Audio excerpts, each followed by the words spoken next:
യെഹെസ്കേൽ പ്രവാചകന്റെ പുസ്തകം അധ്യായം 22. യഹോവയുടെ അരുളപ്പാട് എനിക്കുണ്ടായതെന്തെന്നാൽ, മനുഷ്യപുത്ര, നീ ന്യായം വിധിക്കുമോ? രക്തപാതകമുള്ള പട്ടണത്തെ നീ ന്യായം വിധിക്കുമോ? എന്നാൽ നീ അതിൻ്റെ സകല മ്ലേച്ഛതകളെയും അതിനോട് അറിയിച്ചു പറയേണ്ടത്, യഹോവയായ കർത്താവ് ഇപ്രകാരം അരുളിച്ചെയ്യുന്നു: നിന്റെ കാലം വരുവാൻ തക്കവണ്ണം നിന്റെ നടുവിൽ രക്തം ചൊരിഞ്ഞ് നിന്നെ തന്നെ മലിനമാക്കേണ്ടതിന് വിഗ്രഹങ്ങളെ ഉണ്ടാക്കുന്ന നഗരമേ, നീ ചൊരിഞ്ഞ രക്തത്താൽ നീ കുറ്റക്കാരത്തിയായി തീർന്നു. നീ ഉണ്ടാക്കിയിരിക്കുന്ന വിഗ്രഹങ്ങളാൽ നീ നിന്നെ തന്നെ മലിനമാക്കിയിരിക്കുന്നു. നിന്റെ നാളുകളെ നീ സമീപിക്കുമാറാക്കി. നിന്റെ ആണ്ടുകൾ നിനക്ക് വന്നെത്തിയിരിക്കുന്നു. അതുകൊണ്ട് ഞാൻ നിന്നെ ജാതികൾക്ക് നിന്ദയും സകല ദേശങ്ങൾക്കും പരിഹാസ വിഷയവും ആക്കിയിരിക്കുന്നു. നിനക്ക് സമീപസ്ഥന്മാരും ദൂരസ്ഥന്മാരും ആയിരിക്കുന്നവർ ദുഷ്കീർത്തിയും ബഹുത്വമൂലവും ഉള്ള നിന്നെ പരിഹസിക്കും. ഇസ്രായേൽ പ്രഭുക്കന്മാർ ഓരോരുത്തനും തന്നാൽ കഴിയുന്നിടത്തോളം രക്തം ചൊരിയുവാനത്രേ നിന്നിലിരിക്കുന്നത്. നിന്റെ മധ്യേ അവർ അപ്പനെയും അമ്മയെയും പുച്ഛിക്കുന്നു. നിന്റെ മധ്യേ അവർ പരദേശിയെ പീഡിപ്പിക്കുന്നു. നിന്നിൽ വെച്ച് അവർ അനാഥനെയും വിധവയെയും ഉപദ്രവിക്കുന്നു.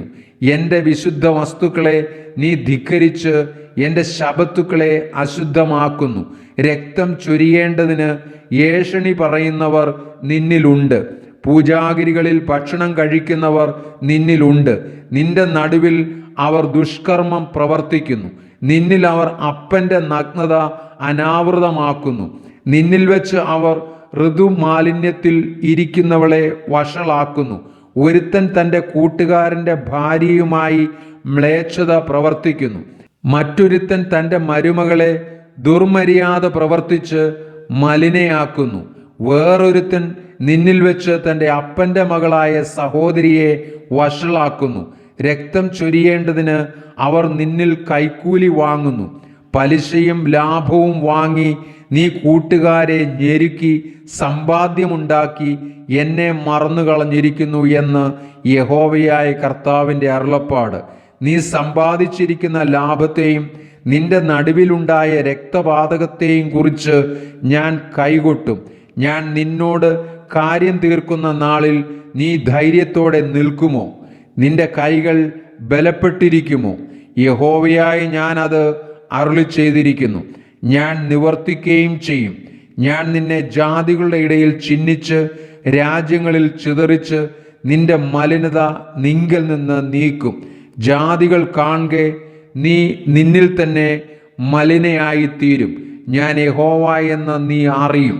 യഹോവയുടെ അരുളപ്പാട് എനിക്കുണ്ടായതെന്തെന്നാൽ, മനുഷ്യപുത്ര, ഇസ്രായേൽ ഗൃഹം എനിക്ക് കിട്ടമായി തീർന്നിരിക്കുന്നു. അവരെല്ലാവരും ഉലയുടെ നടുവിൽ താമ്രവും വെളുത്തിയവും ഇരുമ്പും കർത്തിയവും തന്നെ. അവർ വെള്ളിയുടെ കിട്ടമായി തീർന്നിരിക്കുന്നു. അതുകൊണ്ട് യഹോവയായ കർത്താവ് ഇപ്രകാരം അരുളിച്ചെയ്യുന്നു: നിങ്ങളെല്ലാവരും കിട്ടമായി തീർന്നിരിക്കൊണ്ട് ഞാൻ നിങ്ങളെ യെരൂശലേമിൻ്റെ നടുവിൽ കൂട്ടും. വെള്ളിയും താമ്രവും ഇരുമ്പും കർത്തിയവും വെളുത്തിയവും ഉലയുടെ നടുവിലിട്ട് ഊതി ഉരുക്കുന്നത് പോലെ ഞാൻ എൻ്റെ കോപത്തിലും എൻ്റെ ക്രോധത്തിലും നിങ്ങളെയും കൂട്ടി ഉരുക്കും. ഞാൻ നിങ്ങളെ കൂട്ടി എൻ്റെ ക്രോധാഗ്നിയെ നിങ്ങളുടെ മേൽ ഊതും. അങ്ങനെ നിങ്ങൾ അതിൻ്റെ നടുവിൽ ഉരുകിപ്പോകും. ഉലയുടെ നടുവിൽ വെള്ളി ഉരുകിപ്പോകുന്നത് പോലെ നിങ്ങൾ അതിൻ്റെ നടുവിൽ ഉരുകിപ്പോകും. യഹോവയായ ഞാൻ എൻ്റെ ക്രോധം നിങ്ങളുടെ മേൽ പകർന്നിരിക്കുന്നു എന്ന് നിങ്ങൾ അറിയും. യഹോവയുടെ അരുളപ്പാട് എനിക്കുണ്ടായതെന്തെന്നാൽ, മനുഷ്യപുത്ര, നീ അതിനോട് പറയേണ്ടത്, ക്രോധ ദിവസത്തിൽ നീ ശുദ്ധിയില്ലാത്തതും മഴയില്ലാത്തതുമായ ദേശമായിരിക്കും. അതിൻ്റെ നടുവിൽ അതിലെ പ്രവാചകന്മാരുടെ ഒരു കൂട്ടുകെട്ടുണ്ട്. അലറി ഇര കടിച്ചു കീറുന്ന ഒരു സിംഹം പോലെ അവർ ദേഹികളെ വിഴുങ്ങിക്കളയുന്നു. നിക്ഷേപങ്ങളെയും വിലയേറിയ വസ്തുക്കളെയും അപഹരിച്ചുകൊണ്ട് അവർ അതിൻ്റെ നടുവിൽ വിധവമാരെ വർദ്ധിപ്പിക്കുന്നു. അതിലെ പുരോഹിതന്മാർ എൻ്റെ ന്യായപ്രമാണത്തോട് ദ്രോഹം ചെയ്ത് എൻ്റെ വിശുദ്ധ വസ്തുക്കളെ അശുദ്ധമാക്കുന്നു. അവർ ശുദ്ധവും അശുദ്ധവും തമ്മിൽ വേർതിരിക്കുന്നില്ല. മലിനവും നിർമ്മലിനവും തമ്മിലുള്ള ഭേദം കാണിച്ചു കൊടുക്കുന്നതുമില്ല.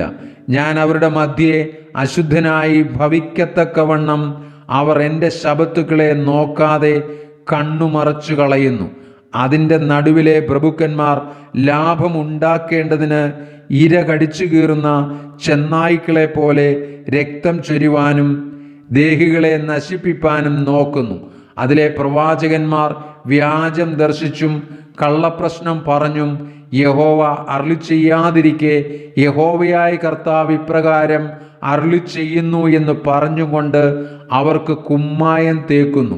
ദേശത്തിലെ ജനം ഞെരുക്കം ചെയ്യുകയും പിടിച്ചുപറിക്കുകയും എളിയവനെയും ദരിദ്രനെയും ഉപദ്രവിക്കുകയും പരദേശിയെ അന്യായമായി പീഡിപ്പിക്കുകയും ചെയ്യുന്നു.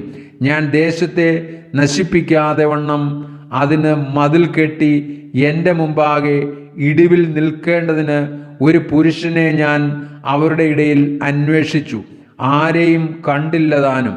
ആകയാൽ ഞാൻ എൻ്റെ ക്രോധം അവരുടെ മേൽ പകർന്ന് എൻ്റെ കോപാഗ്നി കൊണ്ട് അവരെ മുടിച്ചു കളഞ്ഞിരിക്കുന്നു. അവരുടെ നടപ്പിന് തക്കവണ്ണം ഞാൻ അവർക്ക് പകരം കൊടുത്തിരിക്കുന്നു എന്ന് യഹോവയായ കർത്താവിൻ്റെ അരുളപ്പാട്.